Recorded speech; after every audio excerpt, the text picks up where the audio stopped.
Alright folks, welcome to Dragon Works. 1998 Yamaha Blaster 200. Some of you probably already saw the first video where I got it started for the first time in over 2 years. And I just got done a little test ride. Unfortunately, it's been raining, it's really muddy, so I couldn't take it to my usual spot up in the borrow pit. So I just did it here on the gravel. A couple little spots on the gravel I could ride it. Just finished replacing the brakes all the way around, new chain. You saw I fixed that spindle. Worked on the clutch cable, got that thing lubed up, and she is running and riding great. If you're new to the channel, I got a small shop in the eastern panhandle of West Virginia where I work on vintage bikes, pretty much any carbureted motorcycles. And you can look me up on Facebook if you're not already here. Sometimes I post these on YouTube, and I'll put all the links in the description. All right, so without further ado, let's check out this test ride video, shall we?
guys.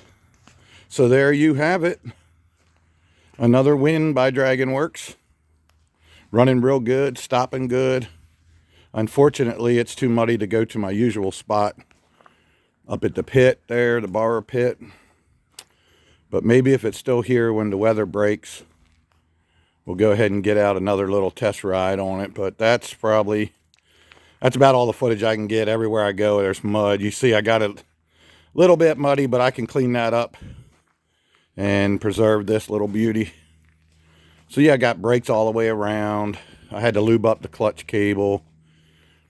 I fixed that front spindle that was bent, cleaned the carb, got it run real good, adjusted everything. And I'd say she's doing the job. What do you think? All right, guys, we'll see what happens with the weather. But for now, I'm going to sign off and say thanks for watching and peace out.